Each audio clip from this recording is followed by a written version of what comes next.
ಗೋವಿಂದಾಗೆ CBI shock. ಕೇಳಿಸ್ಕೊಳ್ಳಿ, ಬಿಜೆಪಿಯ ಪಾಲಿಕೆ ಸದಸ್ಯ. ಅಪರೂಪದಲ್ಲಿ ಅಪರೂಪ ನಾವು ಕೇಳೋದು. ಇಡಿ ಸಿಬಿಐ ದಾಳಿ ಬಿಜೆಪಿಯವ್ರ ಮೇಲೆ ಆಗುತ್ತೆ ಅನ್ನುವಂಥದ್ದನ್ನ ತುಂಬಾ ಅಪರೂಪದಲ್ಲಿ ಕೇಳ್ತೀವಿ.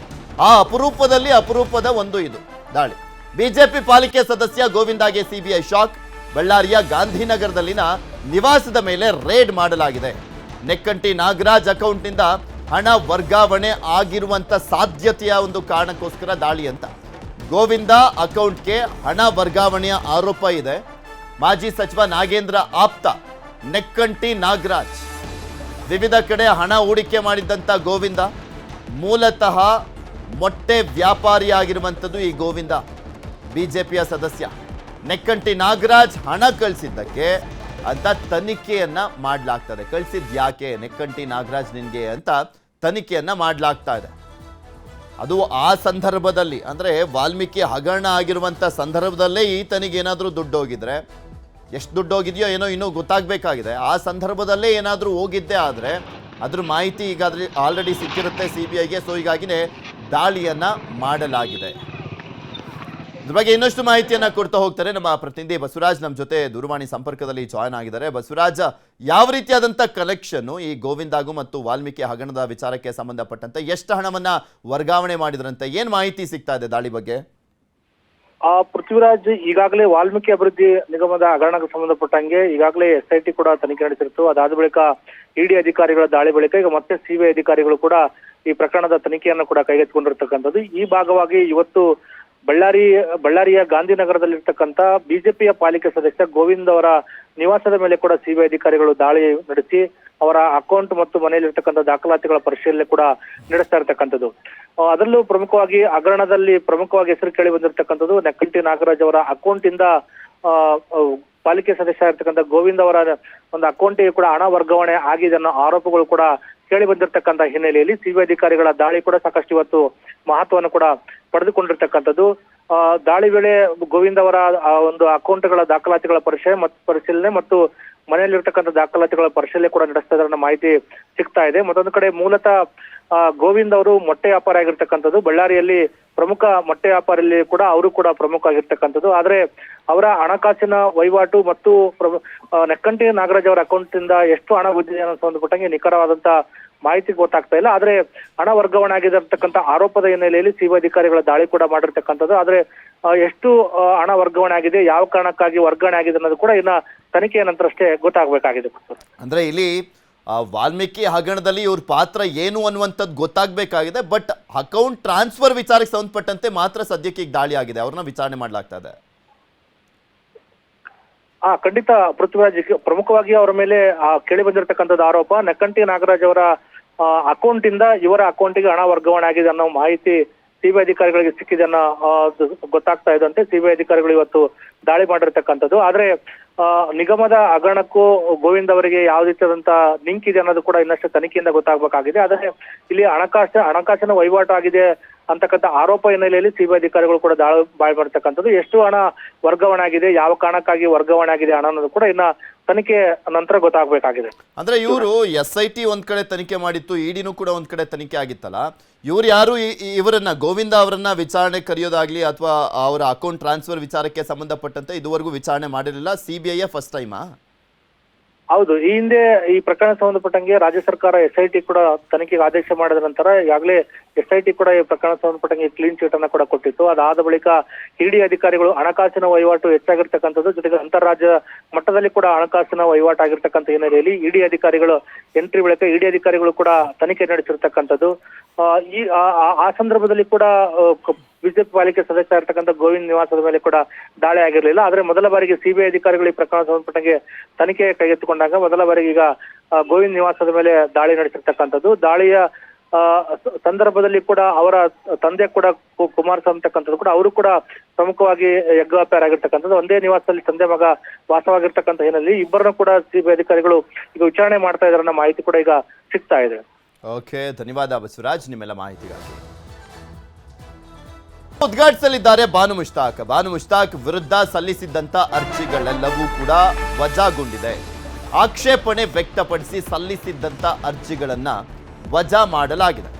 ಬಾನು ಮುಷ್ತಾಕ್ ಅವರು ದಸರಾ ಉದ್ಘಾಟನೆಯ ವಿಚಾರಕ್ಕೆ ಸಂಬಂಧಪಟ್ಟಂತೆ ಸರ್ಕಾರ ಅವರೇ ಉದ್ಘಾಟನೆ ಮಾಡೋದು ಅಂತ ಹೇಳಿದ ಬಳಿಕ ಅವರ ಉದ್ಘಾಟನೆಗೆ ವಿರೋಧವನ್ನು ವ್ಯಕ್ತಪಡಿಸಲಾಗಿತ್ತು.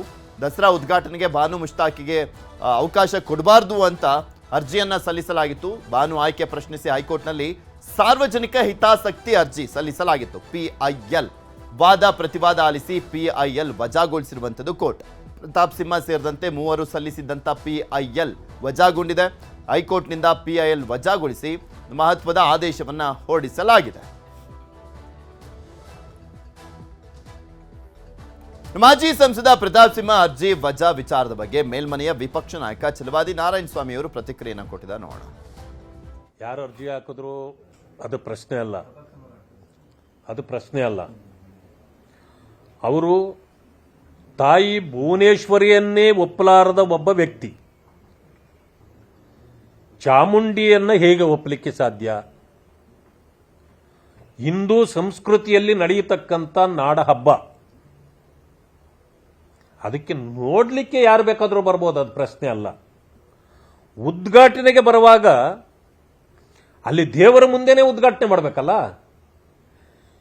ಈ ಕಾರಣದಿಂದ ಅನ್ಯ ಧರ್ಮೀಯ ವ್ಯಕ್ತಿಗಳು ಬಂದರೆ ಅದಕ್ಕೆ ಮಹತ್ವ ಬರೋದಿಲ್ಲ. ಯಾವಾಗ ತಾಯಿ ಭುವನೇಶ್ವರಿಗೆ ನೀವು ಕುಂಕುಮ ಅರಿಶಿಣದ ಬಾವುಟ ಹಿಡಿದು ಬಿಟ್ರಿ, ನಾವು ಕನ್ನಡವನ್ನು ಹೇಗೆ ನಾವು ಕಲಿಯಲಿಕ್ಕೆ ಸಾಧ್ಯ, ಇನ್ನು ಕನ್ನಡಕ್ಕೆ ಹೇಗೆ ಬೆಲೆ ಕೊಡಲಿಕ್ಕೆ ಸಾಧ್ಯ ಅನ್ನೋರನ್ನ ನೀವು ತಂದು ಅದೇ ಕಾಳಿ ಚಾಮುಂಡಿಯ ಮಹಾತ್ಮೆಯನ್ನೇ ಅರಿಯದಂಥವ್ರಿಗೆ ನೀವು ಉದ್ಘಾಟನೆಗೆ ಕರೆಯೋದು ಸರಿಯಲ್ಲ ಅಂತಕ್ಕಂಥದ್ದು ಎಲ್ಲರ ವಾದ. ಇದು ಹಿಂದೂಗಳ ವಾದ. ಕೋರ್ಟ್ ಆದೇಶ ಏನು ಕೊಡ್ತಾರೆ ಅನ್ನೋದು ಅದನ್ನ ನಾವು ಏನು ಕೋರ್ಟಿನ ಹಿಂಗೆ ಆದೇಶ ಬರುತ್ತೆ ಅಂತ ನಿರೀಕ್ಷೆ ಮಾಡೋಕ್ಕಾಗಲ್ಲ. ಒಂದು ಹಂತದಲ್ಲಿ ಇದು ಹಿಂದೂಗಳ ಧಾರ್ಮಿಕ ಭಾವನೆ, ಅದು ನಾವು ನಿಸಾರ್ ಅಹಮದ್ ಅವರ ಆಯ್ಕೆಯನ್ನು ಒಪ್ಕೊಂಡಿದ್ವಿ. ಯಾಕೆಂತ ಹೇಳಿದ್ರೆ ಬೆಣ್ಣೆ ಕದ್ದ ನಮ್ಮ ಕೃಷ್ಣ ಬೆಣ್ಣೆ ಕದ್ದ ಅಂತ ಬರೆದಂತ ನಿಸಾರ್ ಅಹಮದ್ ಇಲ್ಲಿ ದೇವರೇ ಇಲ್ಲ, ಅರಿಶಿಣ ಕುಂಕುಮನೇ ಇಲ್ಲ, ನೀವು ದೇವ್ರ ಸ್ವರೂಪದಲ್ಲಿ ಕೂರಿಸಿದ್ದೀರಾ ಅನ್ನುವ ಬಾನು ಮುಷ್ತಾಕಲ್ಲಿ ಆ ವ್ಯತ್ಯಾಸವನ್ನು ನಾವು ಪ್ರಶ್ನೆ ಮಾಡಿದ್ದು. ನಿಸಾರ್ ಅಹಮದ್ ಆಯ್ಕೆಯನ್ನು ಒಪ್ಕೊಂಡಿದ್ವಿ, ಆದರೆ ಈ ಆಯ್ಕೆಯನ್ನು ಒಪ್ಕೊಳ್ಳೋಕೆ ಸಾಧ್ಯ ಇರಲಿಲ್ಲ. ಇವತ್ತು ಜನಸಾಮಾನ್ಯರು ನಮ್ಮ ಧಾರ್ಮಿಕ ಭಾವನೆಗಳಿಗೆ ಧಕ್ಕೆ ತರ್ತಾ ಇದ್ದಾರೆ ಅನ್ನುವಂಥದ್ದನ್ನೇ ಇರೋದು. ಆ ಹಿನ್ನೆಲೆಯಲ್ಲಿ ಕೋರ್ಟ್ಗೆ ಹೋಗಿದ್ರು, ಕೋರ್ಟಿಗೆ ವಜಾ ಮಾಡಿದ್ದಾರೆ ಅನ್ನೋದು ತಮ್ಮ ಮುಖಾಂತರ ಗೊತ್ತಾಗ್ತಾ ಇದೆ. ನೋಡೋಣ ಇನ್ನು ಮುಂದಕ್ಕೆ ಏನು ಮಾಡಬೇಕು ಅನ್ನೋದು ದಸರಾ ಸಂದರ್ಭದಲ್ಲಿ ಇನ್ನೊಂದು 2-3 ದಿವಸದಲ್ಲಿ ನಾವು ರಾಜ್ಯದ ನಮ್ಮ ಹಿರಿಯರ ಹತ್ರ ಮಾತಾಡಿದ ನಂತರ ನಿರ್ಧಾರವನ್ನು ತೆಗೆದುಕೊಳ್ಳೋಣ. ಆದರೆ ಬಾನು ಮುಷ್ತಾಕ್ ಇದ್ರ ಬಗ್ಗೆ ಇನ್ನಷ್ಟು ಮಾಹಿತಿಯನ್ನು ಕೊಡ್ತಾ ಹೋಗ್ತಾರೆ ನಮ್ಮ ಪ್ರತಿನಿಧಿ ಗಂಗಾಧರ್ ನಮ್ಮ ಜೊತೆ ನೇರ ಸಂಪರ್ಕದಲ್ಲಿ ಜಾಯ್ನ್ ಆಗಿದ್ದಾರೆ. ಗಂಗಾಧರ್, ಇಲ್ಲಿ ಪ್ರಮುಖವಾಗಿ ನೋಡ್ತಾ ಇದ್ರೆ ಈ ಸ್ಟೇಟ್ಮೆಂಟ್ಗಳು, ರಾಜಕೀಯ ಕೆಸರುಚಾಟ ಎಲ್ಲವೂ ಕೂಡ ಬಹಿರಂಗವಾಗಿ ನಡೀತಾ ಇರುತ್ತೆ. ಆದರೆ ಕಾನೂನು ವ್ಯಾಪ್ತಿಗೆ ಅಂತ ಬಂದಂತ ಸಂದರ್ಭದಲ್ಲಿ ಅದಕ್ಕೆ ಸಕಾರಣಗಳನ್ನ ಕೊಡಬೇಕಾಗುತ್ತೆ. ಹೈಕೋರ್ಟ್ನಲ್ಲಿ ಯಾವ ರೀತಿಯಾಗಿ ವಿಚಾರಣೆ ಆಯಿತು, ನಂತರ ಆ ಒಂದು ಅರ್ಜಿಗಳನ್ನು ವಜಾಗೊಳಿಸಲಾಯಿತು ಅಂತ? ಉತ್ತರಾಜ್ಯ ಮಾಜಿ ಸಂಸದ ಪ್ರತಾಪ್ ಸಿಂಹ ಸೇರಿದಂತೆ 3 ಅರ್ಜಿಗಳನ್ನು PIL ಅರ್ಜಿಯನ್ನು ಹಾಕೊಂಡಿದ್ರು. ಅದನ್ನು ಹೈಕೋರ್ಟ್ನ ದ್ವಿಸದಸ್ಯ ಪೀಠ ವಜಾ ಮಾಡಿರುವಂಥದ್ದು. ಪ್ರಮುಖವಾಗಿ ದಸರಾ ಉದ್ಘಾಟನೆಗೆ ಬಾನು ಮುಸ್ತಾಕ್ ಅವರಿಗೆ, ಲೇಖಕಿಯವರಿಗೆ ಅವಕಾಶವನ್ನು ಕೊಡಬಾರ್ದು ಅಂತೇಳಿ ಒಂದು ಅರ್ಜಿಯನ್ನು ಹಾಕೊಂಡಿದ್ದು. ಅದರಲ್ಲಿ ಒಂದು 3 ಪರ ವಕೀಲರು ಕೂಡ ಅರ್ಜಿಗಳ ಒಂದು ಪರ ವಕೀಲರು ವಾದವನ್ನು ಮಾಡಿದರು. ಆದರೆ ಆ ವಾದದ ಸಂದರ್ಭದಲ್ಲಿ ಹಿಂದೂ ಧಾರ್ಮಿಕ ಭಾವನೆಗಳಿಗೆ ಧಕ್ಕೆ ತರುವ ರೀತಿಯಲ್ಲಿ ಅವರು ಆಕ್ಷೇಪಾರ್ಹ ಒಂದು ಹೇಳಿಕೆಗಳನ್ನು ನೀಡಿದ್ದಾರೆ. ಭುವನೇಶ್ವರಿ ತಾಯಿ ಆಗಿರ್ಬೋದು, ಕನ್ನಡದ ಭಾಷೆಯ ಬಗ್ಗೆ ಕೂಡ ಅಂದರೆ ಒಂದು ಆಕ್ಷೇಪಾರ್ಹವಾಗಿ ಹೇಳಿಕೆಯನ್ನು ನೀಡಿರುವಂಥದ್ದು. ಹೀಗಾಗಿ ಹಿಂದೂ ಧರ್ಮದವರಿಗೆ ಅಲ್ಲದವರಾಗಿರುವುದರಿಂದ ಯಾವುದೇ ರೀತಿಯ ಅವಕಾಶಗಳನ್ನು ಕೊಡಬಾರದು ಅನ್ನೋ ರೀತಿಯಲ್ಲಿ ಕೂಡ ವಾದವನ್ನು ಮಾಡಿದರು. ಅದೇ ರೀತಿಯಾಗಿ AG ಶಶಿಕಿರಣ್ ಶೆಟ್ಟಿ ಅವರು ಪ್ರತಿವಾದವನ್ನು ಮಾಡಿ ಹಿಂದೆ ನಿಸಾರ್ ಅಹಮದ್ ಅವರಿದ್ದ ಒಂದು ಉದ್ಘಾಟನೆ ಮಾಡಿದಂಥ ಸಂದರ್ಭದಲ್ಲಿ ಪಕ್ಕದಲ್ಲೇ ಪ್ರತಾಪ್ ಸಿಂಹ ಇದ್ರು. ಈಗ ಅನ್ಯ ಧರ್ಮೀಯ ಅಂದರೆ ಮುಸ್ಲಿಂ ಅನ್ನ ಮಹಿಳೆಯನ್ನ ಕಾರಣಕ್ಕೋಸ್ಕರ ಈ ತರ ತಾರತಮ್ಯ ಮಾಡಲಾಗ್ತಾ ಇದೆ ಅಂತೇಳಿ AG ಶಶಿಕಿರಣ್ ಶೆಟ್ಟಿ ಅವರು ಕೂಡ ವಾದವನ್ನು ಮಾಡಿದರು. ಆದರೆ ಇಲ್ಲಿ CJ ಅವರು ಕೂಡ ಒಂದು ಪ್ರಮುಖವಾಗಿ ಇಲ್ಲಿ ಅಭಿಪ್ರಾಯಗಳನ್ನು ವ್ಯಕ್ತಪಡಿಸೋದು ನೋಡೋದಾದ್ರೆ, ಇಲ್ಲಿ ನಿಮ್ಮ ಒಂದು ಅಭಿವ್ಯಕ್ತಿ ಸ್ವಾತಂತ್ರ್ಯದ ಒಂದು ವಿಚಾರವಾಗಿ ಅವರು ಮಾತನಾಡಿದ್ದಾರೆ, ಹೇಳಿಕೆಯನ್ನ ಕೊಟ್ಟಿದ್ದಾರೆ. ಆದರೆ ಇಲ್ಲಿ ಸಂವಿಧಾನದ ಉಲ್ಲಂಘನೆ ಆಗಿರುವಂತದ್ದಾಗಿರ್ಬೋದು, ಸಂವಿಧಾನದ ಹಕ್ಕನ್ನ ಉಲ್ಲಂಘನೆ ಮಾಡಿ ಹೇಳಿಕೆ ಕೊಟ್ಟಿರುವಂತ ವಿಚಾರಗಳೇನಾದ್ರೂ ಇದ್ರೆ ಅದನ್ನೇ ಹೇಳಿ ಅಂತೇಳಿ. ಆದರೆ ಇಲ್ಲಿ ಪ್ರಮುಖವಾಗಿ ಅರ್ಜಿಯನ್ನು ವಜಾ ಮಾಡಿರುವಂತ ಪ್ರಮುಖವಾಗಿ ಇಲ್ಲಿ ಯಾವುದೇ ರೀತಿಯಾದಂತಹ ಕಾನೂನು ಆಗಿರ್ಬೋದು, ಸಂವಿಧಾನದ ಹಕ್ಕು ಉಲ್ಲಂಘನೆ ಆಗದಿಲ್ಲದಿರುವುದರಿಂದ ಅರ್ಜಿಯನ್ನು ವಜಾ ಮಾಡಲಾಗಿದೆ ಅಂತೇಳಿ ಹೈಕೋರ್ಟ್ ಪೀಠ ಅರ್ಜಿಯನ್ನು ವಜಾ ಮಾಡಿದೆ. ಜೊತೆಗೆ ದಸರಾ ವಿಜಯದಶಮಿ ಅಂತಂದ್ರೆ ಇದು ಕೆಟ್ಟದರ ವಿರುದ್ಧ ಒಂದು ವಿಜಯವನ್ನ ಸಾಧಿಸುವಂಥದ್ದು, ಒಳ್ಳೆಯದ ಒಂದು ಮಾಡುವಂಥದ್ದಾಗಿರುವಂಥದ್ದು. ಇಡೀ ದೇಶಾದ್ಯಂತ ದೇಶಾದ್ಯಂತ ಈ ಒಂದು ಹಬ್ಬವನ್ನ ಸಂಭ್ರಮಾಚರಣೆಯನ್ನ ಮಾಡಲಾಗುತ್ತೆ. ಈ ಒಂದು ಕಾರಣಕ್ಕೋಸ್ಕರ ಅಂದ್ರೆ ಆ ಒಂದು ಅಂಶವನ್ನ ಕೂಡ ಅಭಿಪ್ರಾಯನ ವ್ಯಕ್ತಪಡಿಸಿದಂತಹ ಹೈಕೋರ್ಟ್ ಮತ್ತೆ ಈ ರೀತಿಯ ಸಂವಿಧಾನ ಉಲ್ಲಂಘನೆ ಇಲ್ಲದಿರುವುದರಿಂದ ಅಂತೇಳಿ ಈ ಅರ್ಜಿಯನ್ನ ವಜಾ ಮಾಡಲಾಗಿರುವಂತದ್ದು. ಇಲ್ಲಿ ಪ್ರಮುಖವಾಗಿ ಪ್ರತಾಪ್ ಸಿಂಹ ಅವರ ಅಡ್ವೊಕೇಟ್ ಆಗಿರ್ಬೋದು, ಇನ್ನೆರಡು ಉಳಿದ ಅರ್ಜಿಗಳ ವಿಚಾರಣೆ ವಾದವನ್ನು ಮಾಡಿರುವಂತದ್ದು ಏನಂದ್ರೆ, ಇಲ್ಲಿ ಹಿಂದೂ ಧರ್ಮದ ವಿಚಾರ ಜೊತೆಗೆ ಭುವನೇಶ್ವರಿ ತಾಯಿ ಆಗಿರ್ಬೋದು, ಕನ್ನಡ ಬಾವುಟ ಆಗಿರ್ಬೋದು, ಮತ್ತೆ ಆ ಒಂದು ಕೆಂಪು ಹಳದಿಯ ಒಂದು ವಿಚಾರಕ್ಕೆ ಸಂಬಂಧಪಟ್ಟಂತೆ ಮತ್ತೆ ಅರಿಶಿಣ ಕುಂಕುಮ ಬಳೆಯ ವಿಚಾರವಾಗಿ ಏನೆಲ್ಲ ಹೇಳಿಕೆಯನ್ನ ಕೊಟ್ಟಿದ್ದಾರೆ ಅಂತ ಹೇಳಿದ್ರು, ಅವೆಲ್ಲ ವಿಚಾರಗಳನ್ನ ಕೂಡ ಪ್ರಸ್ತಾಪವನ್ನ ಮಾಡಿದ್ರು. ಆದ್ರೆ ಲೇಖಕಿ ಬಾನು ಮುಸ್ತಾಕ್ ಅವ್ರಿಗೂ ಕೂಡ ಚಾಮುಂಡೇಶ್ವರಿಯ ದೇವಿಯ ಒಂದು ಭೇಟಿ ಅಲ್ಲಿ ಹೋಗುವಂತ ಇಚ್ಛೆ ಇತ್ತು ಅಂತೇಳಿ ಕೂಡ ಶಶಿಕಿರಣ್ ಶೆಟ್ಟಿ ಅವರು ಕೂಡ ಆ ಬಗ್ಗೆ ಪ್ರತಿಪಾದನೆಯನ್ನ ಮಾಡಿದ್ರು. ಇಲ್ಲಿ ಯಾವುದೇ ರೀತಿಯಾದಂಥ ಸಂವಿಧಾನದ ಉಲ್ಲಂಘನೆ ಆಗಿಲ್ಲ ಅನ್ನೋ ರೀತಿಯಲ್ಲಿ ಕೂಡ ಅವರು ವಾದವನ್ನ ಮಾಡಿದ್ರು. ಜೊತೆಯಲ್ಲಿ ಸಿಜೆ ಅವರು ಕೂಡ ಅಭಿಪ್ರಾಯ ವ್ಯಕ್ತಪಡಿಸುವಂತದ್ದೇನೆಂದ್ರೆ, ಇಲ್ಲಿ ಪೂಜೆಯ ವಿಚಾರಕ್ಕೆ ಸಂಬಂಧಪಟ್ಟಂತೆ ಏನಾದರೂ ಸಮಸ್ಯೆ ಆಗಿದೆಯಾ ಅಥವಾ ಯಾವುದಾದ್ರೂ ಅಲ್ಲಿ ಆಸ್ತಿ ವಿಚಾರಕ್ಕೆ ಪ್ರಾಪರ್ಟಿ ಪ್ರಾಬ್ಲಮ್ ಏನಾಗಿದೆಯಾ ಅದನ್ನು ಹೊರತುಪಡಿಸಿ ದೇವಸ್ಥಾನ ಅಥವಾ ಅಲ್ಲಿಂದ ಯಾರಾದರೂ ಅರ್ಜಿಯನ್ನ ಹಾಕಿದ್ರೆ ಅದನ್ನ ಪರಿಗಣಿಸಬಹುದು ಅನ್ನೋ ಕೂಡ ಒಂದು ಅಂಶವನ್ನ ಕೂಡ ಅಲ್ಲಿ ಅಭಿಪ್ರಾಯವನ್ನ ವ್ಯಕ್ತಪಡಿಸಲಾಗಿರುವಂಥದ್ದು. ಏನಂದ್ರೆ ಹಿಂದೂ ಅಲ್ಲದವರಂತರಾಗಿರ್ಬೋದು ಮತ್ತೆ ಈ ರೀತಿಯಾಗಿ ಹಿಂದೂ ಭಾವನೆಗಳಿಗೆ ಧಕ್ಕ ತರುವಂತ ರೀತಿಯಲ್ಲಿ ಹೇಳಿಕೆ ಕೊಡುವವರನ್ನ ಯಾವುದೇ ಕಾರಣಕ್ಕೂ ಅವಕಾಶವನ್ನ ಕೊಡಬಾರ್ದು ಅಂತೇಳಿ ಏನೋ ವಾದವನ್ನ ಮಾಡಿದ್ರು. ಆ ವಿಚಾರಗಳನ್ನು ಹೊರತುಪಡಿಸಿ ಸಾಂವಿಧಾನಿಕವಾಗಿ ಯಾವ ಹಕ್ಕನ್ನು ಉಲ್ಲಂಘನೆ ಮಾಡಲಾಗಿದೆ ಅನ್ನೋದ್ರ ಬಗ್ಗೆ ಅಂಶಗಳನ್ನಷ್ಟೇ ಹೈಕೋರ್ಟ್ ಪರಿಗಣಿಸಲಾಗುತ್ತೆ ಅಂತೇಳಿ ಅದನ್ನು ತಿಳಿದಂಥ ಕೋರ್ಟ್ ಈಗ ಆ ಅರ್ಜಿಯನ್ನು PIL ಅರ್ಜಿಯನ್ನು ಈಗ ವಜಾ ಮಾಡಲಾಗಿರುವಂಥದ್ದು. ಆ ಬಗ್ಗೆ ಈಗ ಸದ್ಯದ ಪಟ್ಟಿಗೆ ಈಗ ಮಾಜಿ ಸಂಸದ ಪ್ರತಾಪ್ ಸಿಂಹ ಸೇರಿದಂತೆ ಇನ್ನುಳಿದ ಅರ್ಜಿಯವರಿಗೆ ಈಗ ಅದೊಂದು ಹಿನ್ನಡೆಯಾಗಿದೆ ಅಂತ ಹೇಳ್ಬೋದು. ಧನ್ಯವಾದ ಗಂಗಾಧರ್. ನಿಮ್ಮೆಲ್ಲ ವಕ್ಫ್ ಕಾನೂನು ತಿದ್ದುಪಡಿ ವಿವಾದ ಕಾನೂನಿನ ಕೆಲವು ವಿಧಿಗಳಿಗೆ ತಡೆಯಾಜ್ಞೆಯನ್ನ ಕೊಡಲಾಗಿದೆ. ಸುಪ್ರೀಂ ಕೋರ್ಟ್ ಮಧ್ಯಂತರ ತೀರ್ಪನ್ನ ಕೊಟ್ಟಿರುವಂಥದ್ದು.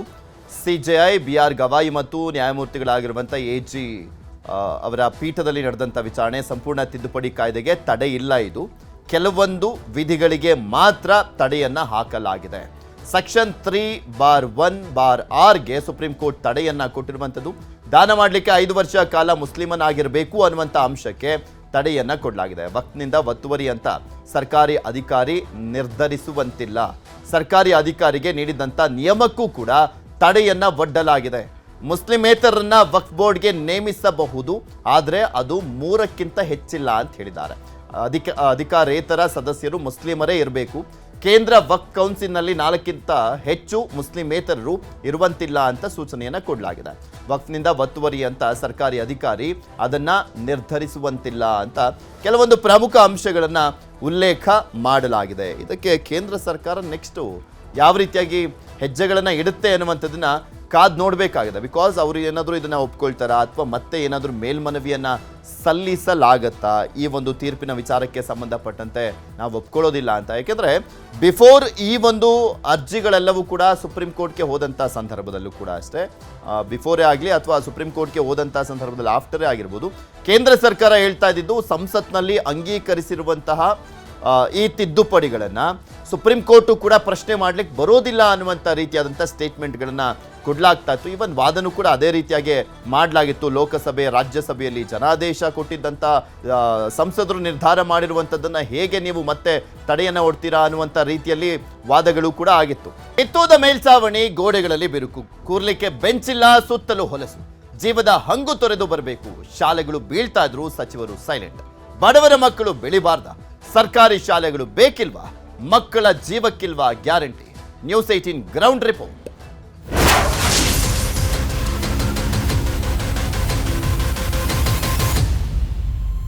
ಬೀಳುವ ಸ್ಥಿತಿಯಲ್ಲಿರುವಂಥದ್ದು ಶಾಲಾ ಕಟ್ಟಡಗಳು. ಯಾವ್ಯಾವ ಜಿಲ್ಲೆಯಲ್ಲಿ ಯಾವ್ಯಾವ ರೀತಿಯಾದಂಥ ಅಧ್ವಾನ, ಅವ್ಯವಸ್ಥೆ, ಮೂಲಭೂತ ಸೌಕರ್ಯ ಎದ್ದು ಕಾಣಿಸ್ತಾ ಇದೆ, ಕೊರತೆಗಳು ಅನ್ನುವಂಥದ್ದು ತೋರಿಸ್ತಾ ಇದೆ.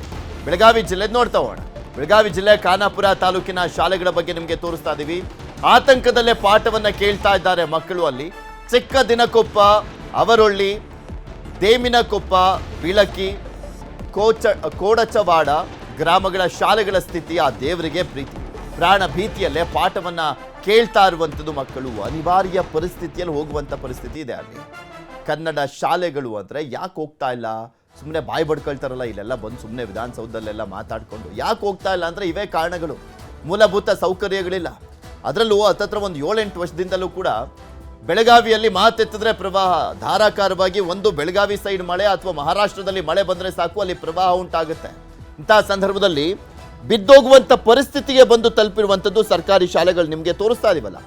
ಗಿಡಗಂಟಿಗಳೆಲ್ಲ ಬೆಳೆದು ಬಿಟ್ಟಿದ್ದಾವೆ ಆ ಒಂದು ಶಾಲೆಗಳ ಮೇಲೆ. ಅಂಥ ಪರಿಸ್ಥಿತಿಯಲ್ಲೂ ಕೂಡ ಶಾಲೆಗೆ ಹೋಗುವಂಥ ಒಂದು ಸನ್ನಿವೇಶ ನಿರ್ಮಾಣ ಆಗಿದೆ. ಅದರಲ್ಲೂ ಗಡಿಭಾಗದ ತಾಲೂಕುಗಳು ಇವು. ಅಲ್ಲಿ ಯಾವ ರೀತಿಯಾಗಿ ಇನ್ನಷ್ಟು ಅಂದರೆ ವ್ಯವಸ್ಥೆಯನ್ನು ಕೊಡಬೇಕಾಗಿತ್ತು, ಆದರೆ ಅದು ಯಾವುದೂ ಕೂಡ ಆಗ್ತಾ ಇಲ್ಲ. ಈಗ 1 ವರ್ಷ ಬಿದ್ದು ರೂಮ್ ಬಿದ್ದು 1 ವರ್ಷ ಆಯ್ತು ಸರ್. ನಾವು BO ಸಾಹೇಬ್ರಿಗೂ ಮನವಿ ಕೊಟ್ಟಿವ್ರಿ, ಮತ್ತು SDM ಕಡೆಯಿಂದ ಕೊಟ್ಟು ಪಂಚಾಯತಿಗೆ ಕೊಟ್ಟಿವಿ ಸರ್. ಇನ್ನೂ ಮಟ್ಟ ಏನು ಸ್ಪಂದನೆ ಮಾಡಿಲ್ಲ ಸರ್. ಯಾಕೆ ಪದೇ ಪದೇ ನಾವು ಕೊಟ್ಟರು ಕೂಡ ಇಲ್ಲಿ ಬಂದು ನೋಡೋದಾಗಲಿ, ಆಮೇಲೆ ಶಿಕ್ಷಣ ಇಲಾಖೆಗೆ ನಾವು BOವ್ರಿಗೂ ಕೊಟ್ಟಿವಿ ಸರ್. ಯಾರು DDPI ಸಾಹೇಬ್ರಿಗೂ ಒಂದು ಮನವಿ ಕೊಟ್ಟಿವ್ರಿ, ಆದರೆ ಅವ್ರು ಬಂದು ಇನ್ನೂ ಮಟ್ಟ ನಮ್ಗೆ ಇದು ಮಾಡಿಲ್ಲ ಸರ್ ಅವರು. ಮತ್ತು ನಾವು ಕೂಡ ಈಗ ಎಲ್ಲರೂ ಕೂಡ ನಾವು ಊರ ಗ್ರಾಮಸ್ಥರು ಮತ್ತೆಲ್ಲ ನಮ್ಮ ಗೈರ್ ಸರ್ ಕೂಡ ದಿನಕ್ಕೆ ತೊಗೊಂಡು ನಾವು ಎಲ್ಲ ಕ್ಯಾಮ್ರಾ ಆಗಿರ್ಬೋದು, ಕಂಪ್ಯೂಟರ್ ಆಗಿರ್ಬೋದು, ಆಮೇಲೆ ಮೈದಾನಕ್ಕೆ ಎಲ್ಲ ನಾವು ಮಾಡಿಸಿದ್ವಿ ಸರ್. ಅದಕ್ಕೆ ಇದ್ರ ಸರ್ಕಾರ ಒತ್ತು ಕೊಡಬೇಕು. ಶಾಲೆ ಸರ ಮೊದಲು ನಮ್ಮ ಕೊಠಡಿಗಳಾಗಬೇಕು, ಮತ್ತು ಮೂಲಭೂತ ಸೌಕರ್ಯಗಳಾಗಬೇಕು ಸರ್. ಅವ್ರು BOವ್ರಿಗೆ ನಾವು ಹೇಳ್ರಿ ನಾವು ಕಳ್ಸಕ್ಕೆ ಬರಂಗಿಲ್ಲ ರೀ, ಸರ್ಕಾರಕ್ಕೆ ನಾವು ಡೈರೆಕ್ಟ್ ಮನವಿ ಕಳ್ಸಕ್ಕೆ ಬರಂಗಿಲ್ಲ ರೀ, ಅವ್ರು ನಮ್ಮ ಮೇಲೆ ಕ್ರಮ ತಗೋತಾರು, ನಾವು ಅವನ್ನೆಲ್ಲ ನಿಮಗೆ ರೈಟಿಂಗ್ನಾಗ ಕೊಡೋಕ್ಕೂ ಬರಂಗಿಲ್ಲ ಅಂತ ಬೇಜವಾಬ್ದಾರಿ ಹೇಳ್ತಾರೆ ಸರ್. ಖಾನಾಪುರ ತಾಲೂಕಿನೊಳಗೆ ಪೂರ್ವ ಭಾಗದಾಗ ಇರ್ತಕ್ಕಂಥ ಕನ್ನಡ ಶಾಲೆಗಳನ್ನು ಅಭಿವೃದ್ಧಿ ಮಾಡಬೇಕು. ಈ ಶಾಲಾ ಮಕ್ಕಳಿಗೆ ಬರ್ತಕ್ಕಂಥ ಸಂಪೂರ್ಣ ಮೂಲಭೂತ ಹಕ್ಕು, ಮೂಲಭೂತ ಸೌಕರ್ಯಗಳನ್ನ ಒದಗಿಸ್ಕೊಡ್ಬೇಕು.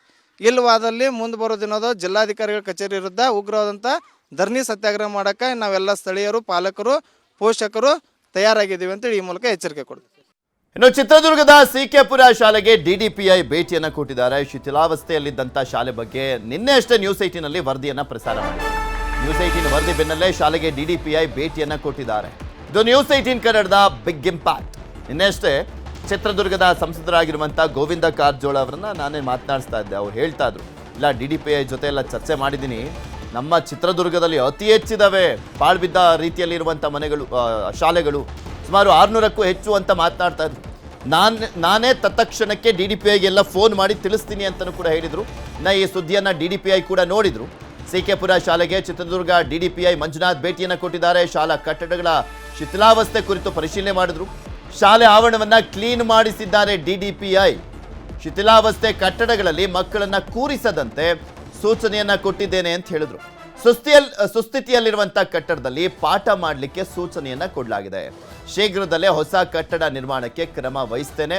KMERC ಹಣದಲ್ಲಿ ಕಟ್ಟಡ ನಿರ್ಮಾಣ ಮಾಡ್ತೇವೆ ಅಂತ ನ್ಯೂಸ್ 18ಗೆ DDPI ಮಂಜುನಾಥ್ ಸ್ಟೇಟ್ಮೆಂಟ್ ಮಾಡಿದ್ರು.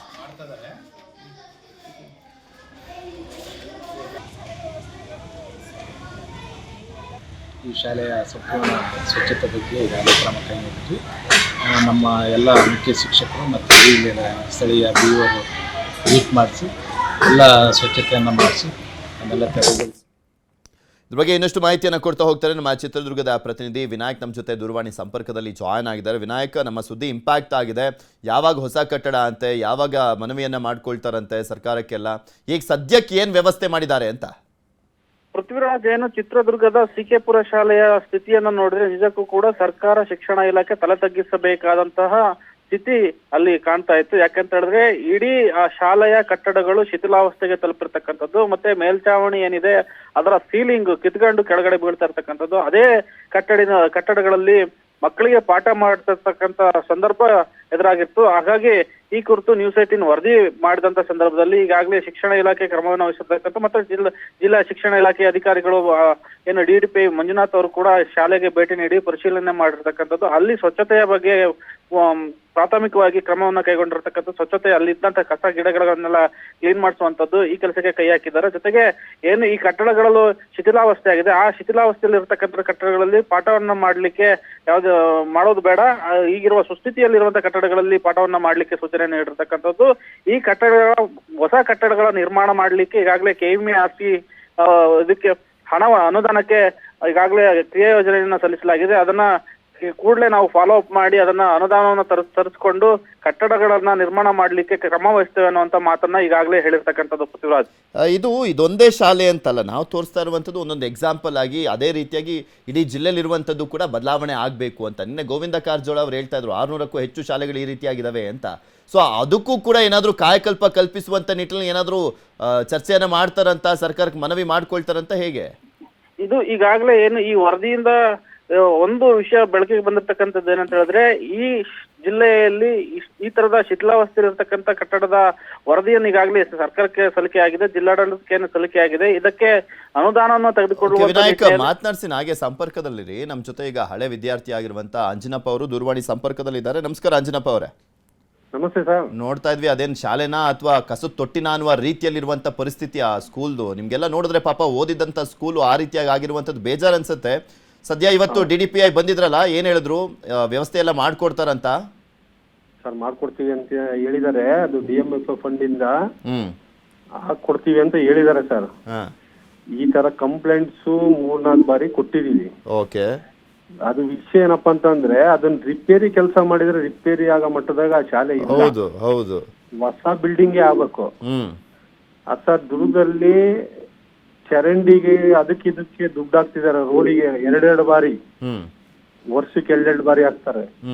ಎಜುಕೇಶನ್ ವಿಚಾರವಾಗಿ ಡೆವಲಪ್ಮೆಂಟ್ ಮಾಡೋದಕ್ಕೆ, ವಿದ್ಯಾಭ್ಯಾಸ ಕೊಡೋದಕ್ಕೆ ಕೊಡ್ರಿ ಅಂತಂದ್ರೆ ಇವ್ರ ದುಡ್ಡು ಹಾಕೋದಕ್ಕೆ ರೆಡಿ ಇಲ್ಲ. ಇದು ಮೈನಿಂಗ್ ದುಡ್ಡು ಸಿಕ್ಕಾಬಿಟ್ಲೆ 1,000 ಕೋಟಿ ಇದೆ ಚಿತ್ರದುರ್ಗದಲ್ಲಿ. ಅದನ್ನಾದ್ರೂ ತಂದು ಒಳ್ಳೆ ಬಿಲ್ಡಿಂಗ್ ಕಟ್ಟಿಸ್ರಿ ಶಾಲೆ ಮಕ್ಕಳಿಗೆ ಅಂತಂದ್ರೆ ಹಾಕೋದಕ್ಕೆ ರೆಡಿ ಇಲ್ಲ. ಒಂದು ಆ ಬಿಲ್ಡಿಂಗ್ ನೋಡ್ಬಿಟ್ಟು ಮಕ್ಕಳನ್ನ ಗೌರ್ಮೆಂಟ್ ಶಾಲೆ ಕಳ್ಸೋಕೆ ಇಲ್ಲಿ ಎಲ್ಲರೂ ಎದುರ್ತಾ ಇದಾರೆ. ಹೌದು, ಯಾರು ಸೇರಿಸ್ತಾರೆ? ಅವ್ರ ಮಕ್ಕಳನ್ನ ಯಾರಾದ್ರೂ ಜೀವ ಬಲಿ ಕೊಟ್ಬಿಟ್ಟು ಸೇರ್ಸಕ್ಕಾಗತ್ತಾ ಅಲ್ಲಿ? ಹೌದು. ಆ ಕಾರಣಕ್ಕೋಸ್ಕರ ಪ್ರೈವೇಟ್ ಶಾಲೆಗಳಿಗೆ ಇಲ್ಲಿ ತಲೆ ಎತ್ತುತ್ತಿದಾವೆ. ಆ ಪ್ರೈವೇಟ್ ಶಾಲೆಗಳಿಗೆ ಬೇಕಿದ್ರೆ ಒತ್ತು ಕೊಡ್ತಾರೆ ವಿನಃ ಈ ಸರ್ಕಾರಿ ಶಾಲೆ ಬಗ್ಗೆ ಯಾರು ಗಮನ ಹರಿಸ್ತಾ ಇಲ್ಲ. ಅದೊಂದು ದೊಡ್ಡ ದುರಂತ. ಅಲ್ಲ, ಇಲ್ಲಿ ಪಾಪ DDPI ಏನ್ ಮಾಡ್ತಾರೆ? ಇಚ್ಛಾಶಕ್ತಿ ಕೊರತೆ. ಜನಪ್ರತಿನಿಧಿಗಳು ಅದ್ ನಿಂತ್ಕೊಂಡು ಮಾತಾಡ್ಬೇಕು ವಿಧಾನಸಭೆಯಲ್ಲಿ, ಅವಾಗ್ಲೇ ಸಾಲ್ವ್ ಆಗೋದು. ಇಲ್ಲ ಅಂದ್ರೆ ಅದೇನು ಆಗಲ್ಲ. ಹೌದು ಸರ್, ಹೌದು. ಈಗ ಕೂಡ ಮೇಡಮ್ ಅವ್ರು ಬಂದು ನಮಗೆ ಒಂದು ನಂಬಿಕೆ ಬರೋ ರೀತಿನಲ್ಲಿ ಕಟ್ಟಿಸ್ತೀವಿ ಅನ್ನೋ ಭರವಸೆ ಅಂತ ಕೊಡ್ಲಿಲ್ಲ ಅವರು. ಅವ್ರು ಹೇಳಿದ್ದೇನು, ರಿಪೇರಿಗೆ ದುಡ್ಡು ಬಂದಿದೆ, ಅಲರ್ಟ್ ಆಗಿದೆ, ಅದನ್ನ ರಿಪೇರಿ ಮಾಡಿಸ್ತೀವಿ ಅಂತ ಅಂದ್ರೆ ಸರ್ ಅದ್ರ ಟೋಟಲಿ ಕಬ್ಬಿಣ ಸಮೇತ ಕೊಳತು ಉದುರ್ತಾ ರಿಪೇರಿ ನೋಡಿದ್ರೆ ಗೊತ್ತಾಗ್ತಾ ಇತ್ತು ಅಂಜನಪ್ಪ ಅವರೇ. ನಿನ್ನೆ ಮಾತನಾಡಿದರೆ ಸಂಸದ ಗೋವಿಂದ ಕಾರಜೋಳ ಅವರು ಕೂಡ. ಇಲ್ಲ, ಅದನ್ನ ಬಗೆಹರಿಸ್ತೀನಿ ಸಮಸ್ಯೆನ. ಸುಮಾರು 600ಕ್ಕೂ ಹೆಚ್ಚು ಶಾಲೆಗಳು ಇದೇ ರೀತಿಯಾಗಿದ್ದಾವೆ. ಹೇಗಾದ್ರೂ ಮಾಡಿ ಎಷ್ಟು ಚೇಂಜಸ್ ಆಗುತ್ತೋ ಅಷ್ಟು ಚೇಂಜಸ್ ಮಾಡ್ತೀವಿ ಅಂತ ಹೇಳಿದ್ದಾರೆ. ಕಾದ್ ನೋಡೋಣ ಅವರ ಮಾತಿನ ಮೇಲೆ ಅವ್ರು ನಿಲ್ತಾರಾ ಅಂತ. ಧನ್ಯವಾದ ನ್ಯೂಸ್ 18 ಜೊತೆ ಮಾತನಾಡಿದ್ದಕ್ಕೆ.